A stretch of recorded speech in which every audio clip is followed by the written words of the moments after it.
Halo, Assalamualaikum warahmatullahi wabarakatuh. Selamat siang teman-teman. Selamat berjumpa kembali dengan Kak Madi. Nah, kali ini Kak Madi kembali di suasana Perpustakaan Umum Kabupaten Kutai Kartanegara. Saat ini lagi berada di luar tempat koleksi perpustakaan, yaitu tempat membaca yang ada di luar. Ada halamannya, beberapa kursi, dan ini salah satunya. Jadi teman-teman apabila ingin berkunjung ke perpustakaan bisa dengan membaca santai di luar seperti ini. Terdapat buku-buku dan ada meja, ada kursi, dan sedikit taman yang ada di depannya. Baik, teman-teman, adik-adik yang ada di rumah, seperti janji Kak Mati kemarin ya, ingin cerita tentang legenda rakyat ya. Nah, kebetulan nih ada bukunya di sini. Nah, ini bukunya teman-teman. Sedikit tentang mengenai buku ini ya, teman-teman ya.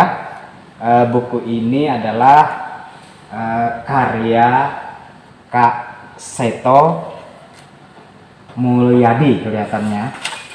Nah, buku ini telah mendapat piagam penghargaan Museum Rekor Dunia Indonesia. Nah, karena mendapatkan tertebal 1008 halaman, yaitu 366 cerita rakyat Nusantara. Tepuk tangan dulu dong. Nah, ini bukunya seperti ini.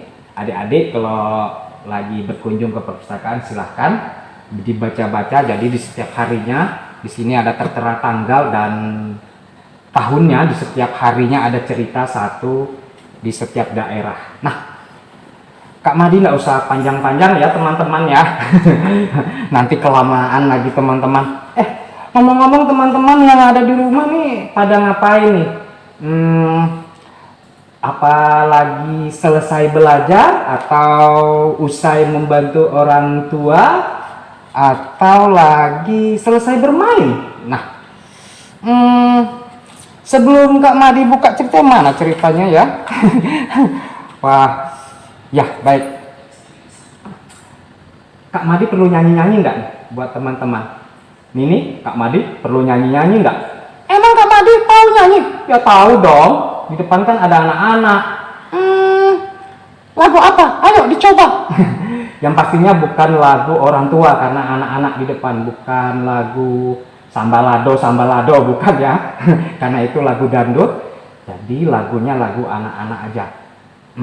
Lagunya tut tut tut, siapa hendak turun? Sate satu-satu. Kak Madi teringat sate karena Kak Madi ini kelihatannya lapar. Ya udah, nyanyinya di stop aja ya. Kak Madi langsung dengan ceritanya. Cerita apa ya hari ini? Nah, Kak Madi sudah ketemu ceritanya, yaitu tentang cerita legenda Kalimantan Timur. Nah, dengan judul Legenda Danau Lipan. Ada yang pernah mendengar cerita ini teman-teman yang ada di rumah? Pasti sudah ada juga yang belum. Jadi, nah Kak Madi langsung saja, seperti biasa di waktu itu. Nah, di waktu itu dahulu kala, konon namanya kota Muarakaman, di sekitarnya di laut luas yang indah sekali. Dulu di sana terdapat yang namanya laut yang indah sekali, airnya sangat jernih, berwarna biru, dan di dalamnya pun terdapat beraneka ragam ikan-ikanan teman-teman.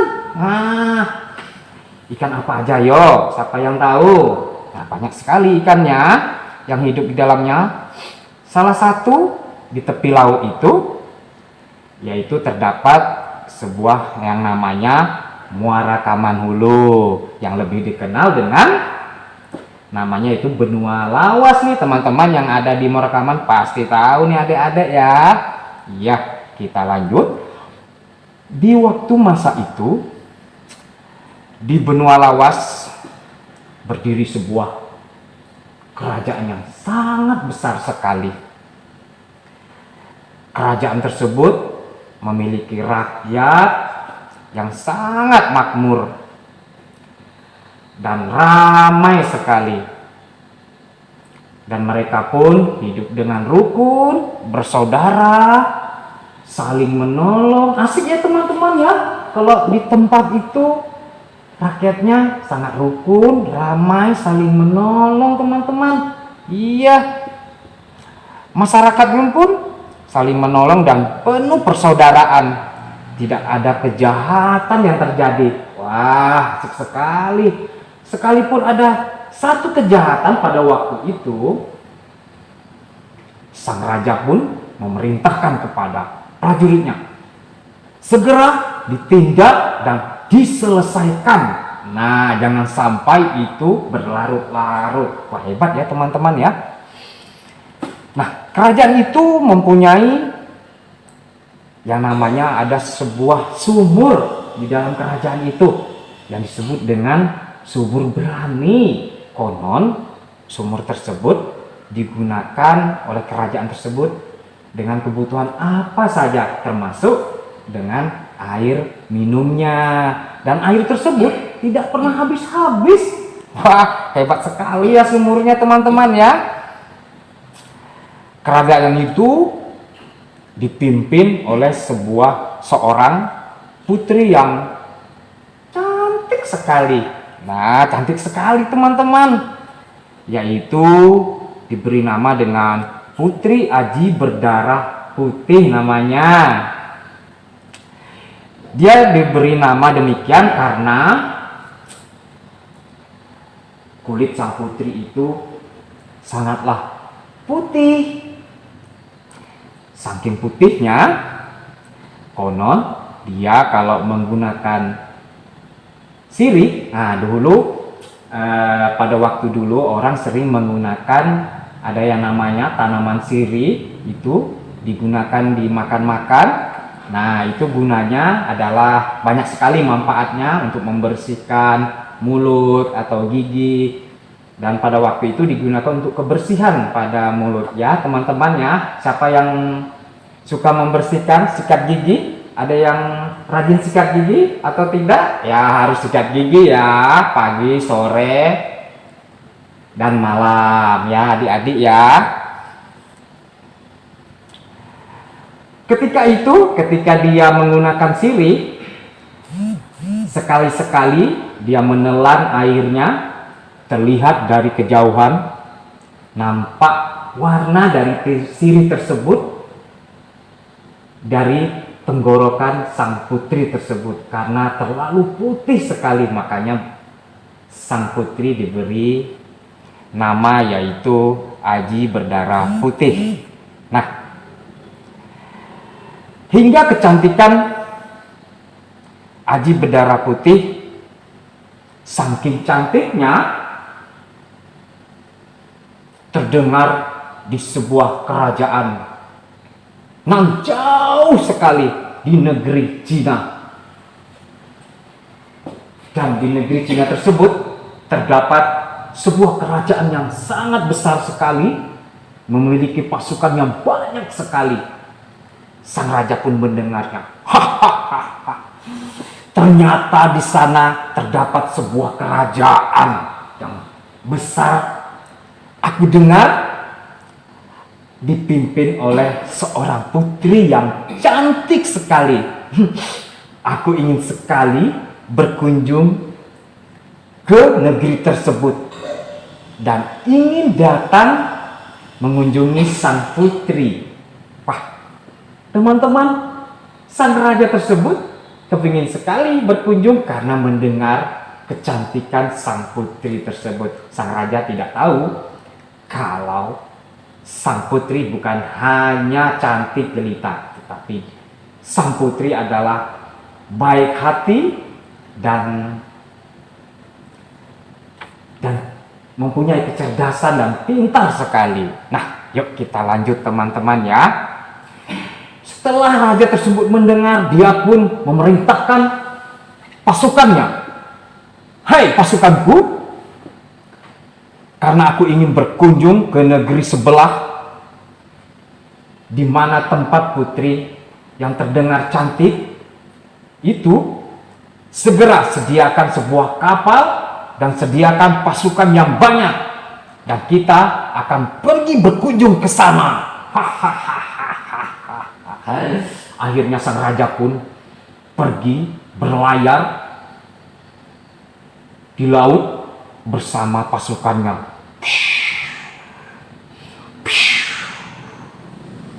Hampir berhari-hari karena memang daerahnya jauh sekali. Hari demi hari akhirnya sang raja Cina pun tibalah di negeri, yaitu namanya Benua Lawas, Muara Taman Hulu.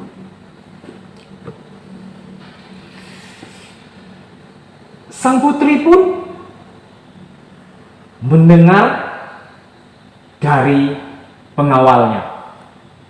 Datanglah sang pengawal. Sang raja,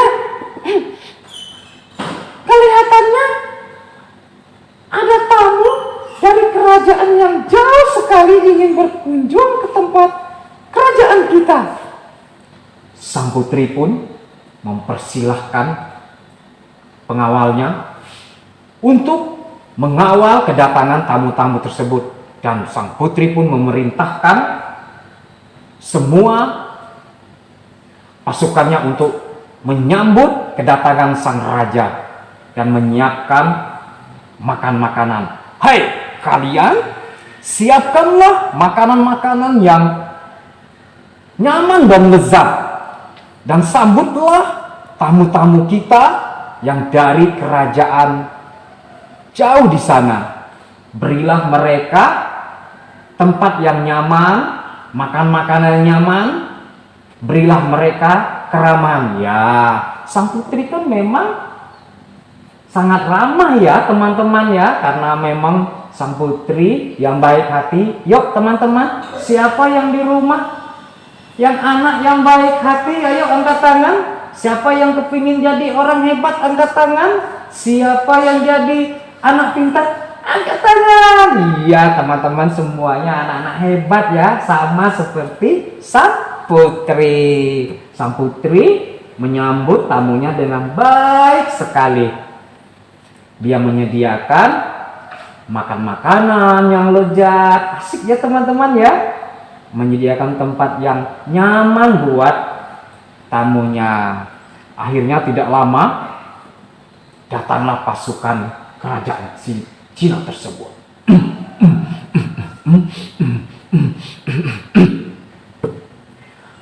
Seraya dengan diiringi trompet.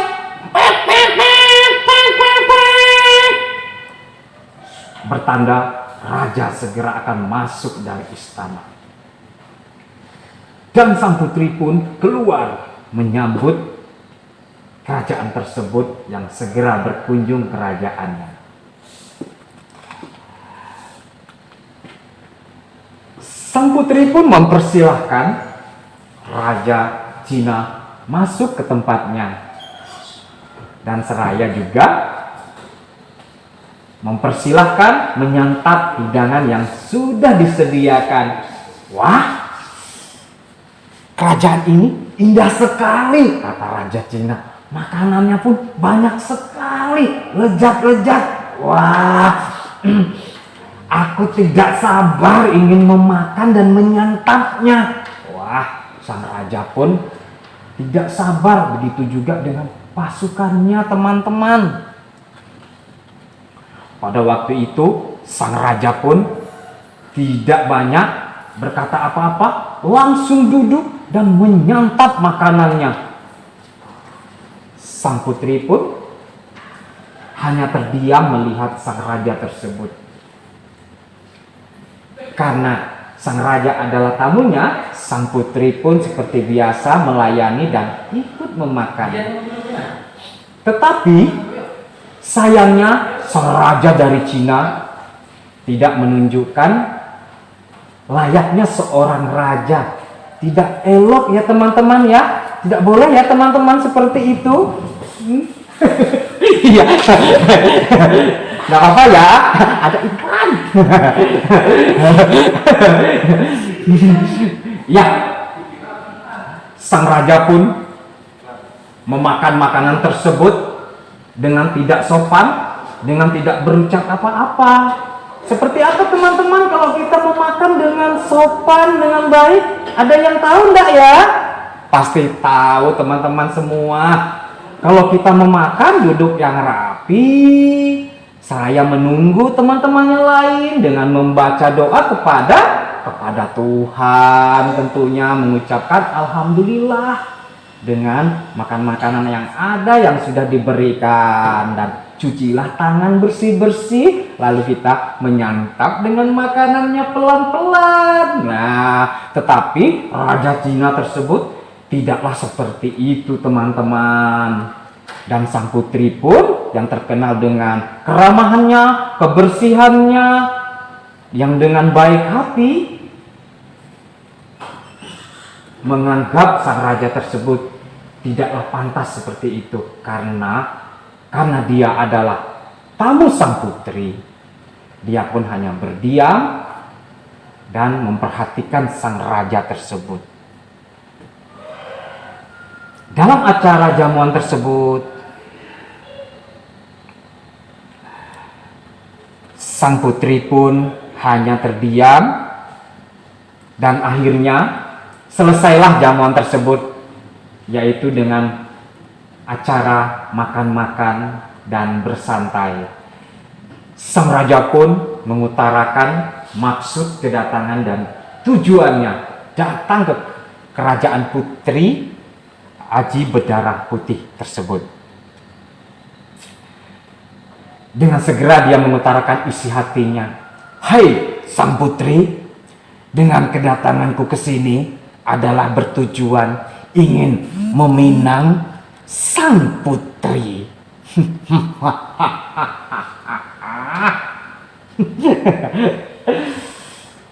Sang putri pun dengan tenang, tidak terkejut karena dia sudah tahu jawabannya. Dia pun memberi jawaban dengan baik sekali. Sang putri menolak. Maaf Tuan Raja, aku tidak bisa menerima tawaranmu karena ada sesuatu hal yang tidak bisa aku utarakan. Jadi sekali lagi Tuan Putri meminta maaf kepada Raja. Akhirnya sang Raja pun mundur. Dengan terkejut di lamarannya dengan sang putri karena ditolak, dia pun segera mundur membawa pasukannya. Ayo pasukanku, ayo kita keluar dari kerajaan ini segera. Tanpa permisi, sang Raja Cina pun keluar ya teman-temannya. Nggak sopan ya teman-temannya, nggak boleh ya teman-teman. Nah, sang raja tersebut pun keluar tanpa permisi, membawa pasukannya kembali pada layar mereka. Seraya sang raja pun berdiri. Hai pasukanku, aku amatlah marah terhadap putri yang telah menolak lamaranku. Aku ingin kalian segera hancurkan kerajaannya. Sang pasukan pun bersiap-siap berdiri untuk menyerang kerajaan sang putri. Wow.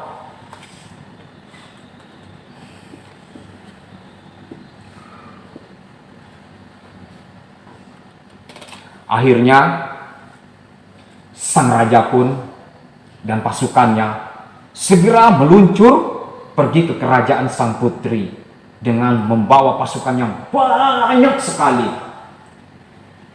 Sang putri pun sangat terkejut karena penolakan itu membuat masalah terhadap kerajaannya. Segera sang putri, segeralah kalian pasukanku, hadanglah pasukan dari Raja Cina tadi. Berusahalah dengan keras. Akhirnya pertempuran pun tak terelakkan. Saling bertempur. Wah. Akhirnya pasukan sang putri banyak berguguran. Sang putri pun sangat khawatir dan menyayangkan pasukannya yang banyak berguguran. Sang putri pun berpikir dan merenung. Akhirnya sang putri berdoa kepada Tuhan yang Maha Kuasa untuk diberikan kekuatan agar perang ini dihentikan dan dia bisa memenangkan dan mengusir kerajaan Raja Cina tersebut.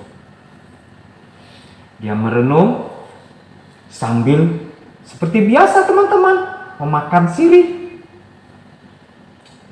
Dia pun seraya mengucapkan, kalau aku adalah diturunkan sebagai putri keturunan raja yang sangat sakti, berilah aku kekuatan. Wah, sang putri pun berucap tersebut. Tidak disangka, sang kekuatan tersebut pun datang. Sang putri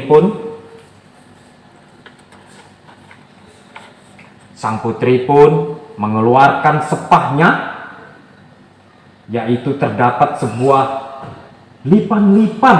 Nah teman-teman, sirih yang dikeluarkan oleh sang putri menjadi sebuah lipan yang bisa mengalahkan pasukan sang raja tersebut. Akhirnya sang putri pun keluar dari kerajaannya, menyemburkan sebuah sirih-sirihnya di tengah-tengah pasukan yang lagi bertempur. Akhirnya keluarlah lipan yang sangat banyak sekali. Lipan tersebut lalu menyerang pasukan-pasukan raja yang dari Cina. Pada waktu itu pasukan Raja Cina pun dengan terkejut dan kewalahan menahan serangan-serangan lipan yang dari Tuan Putri. Ada yang melengket dari sini, ada yang masuk dari celana lipan-lipannya.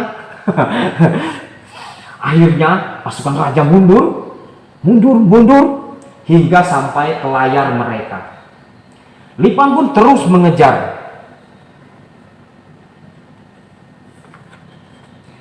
Merasa itu tidak sanggup lagi mengalahkan lipan tersebut, mereka pun kembali ke layarnya, masuk ke layarnya.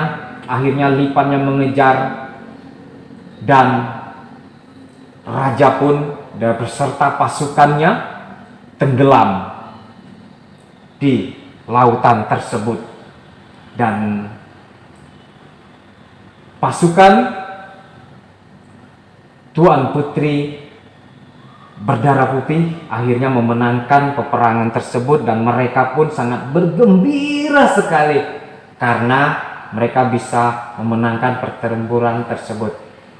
Tetapi dengan tenggelamnya sang raja dari Cina tersebut, akhirnya sang putri menghilang secara gaib entah kemana, dan hilang semuanya, dan air yang berada di dalam kerajaannya pun hilang, sirna semuanya.